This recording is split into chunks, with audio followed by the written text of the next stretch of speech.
One of the many disruptions caused by the virus pandemic is that millions of Muslim pilgrims around the world won't be able to make this year's Hajj. Correspondent Adedoja Salam Adeni takes a look at Eid-El-Kabir and the Hajj 2020 amidst the COVID-19 pandemic.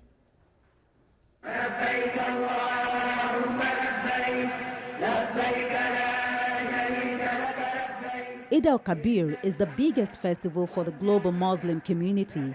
It concludes the pilgrimage to Mecca. It falls on the 10th day of Zulhijjah, the 12th and final month in the Islamic calendar. Before now, 2 million pilgrims across the world journey to Mecca to perform the last pillar of Islam, Hajj. But now, the Saudi authorities have prohibited international visitors from making Hajj this year in an effort to contain the spread of COVID-19.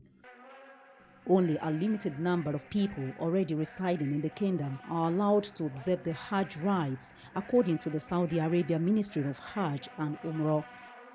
The implication of the policy has made the Saudi government to lose revenue estimated to be $12 billion from Hajj and Umrah. In Nigeria, the National Hajj Commission says nothing has been lost because it only negotiates with service providers without initial making financial commitment. Well, we have 95,000 slots given to Nigeria by the OIC. Nigeria is actually the 5th largest Hajj contingent in the world. Indonesia, Pakistan, Bangladesh and India come before us. All deposits of prospective pilgrims are said to be safe. They can therefore take their payment or, on the alternative, roll their money over to 2021. We have decided to commence the preparation of Hajj for 2021 by September 9 of this year. So we are good to go. By September 9, the process will start. But how exactly it's going to look like, nobody's too sure because we don't know how the protocol are going to be reviewed as we are able to move further. But our hope is that Allah the Almighty will not create a disease which He has no cure for. We know that Allah will bless the human race to be able to devise either a cure or a vaccine for the coronavirus because the world cannot afford to stop working. In this year's Hajj, the touching or kissing the Kaaba, the holiest site in Islam, is banned. And a physical distancing space of 1.5 meters between each pilgrim during the rituals have also been imposed. This is the first time in Saudi Arabia's nearly 90-year history that foreign visitors have been barred from performing Hajj. Throughout history, Hajj ceremonies have been cancelled due to war and pandemics, but not since the founding of the Kingdom of Saudi Arabia in 1932. Adedoja Salam Adeni, TVC News, Lagos. Joining me now via Skype is public affairs analyst and also a Muslim, Razak Olokoba. Razak, it's good to have you join me this afternoon. Now, we all agree that the COVID-19 pandemic has impacted and distorted what used to be a great euphoria for a lot of people across the world when it comes to going on Hajj. But talk to us basically, for you, what has really, how has this really changed? And in what ways are things no longer the same, at least for the year 2020? At all times, the world must know that the people must know that the world is designed to change periodically.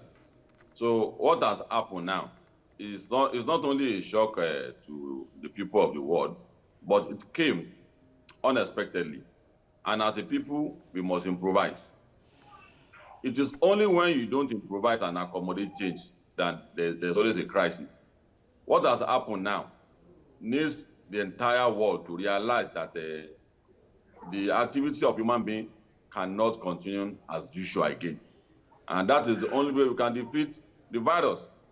Anybody that thinks that it's going to be the game as usual is going to create a big crisis, not only for himself, but for the people around him.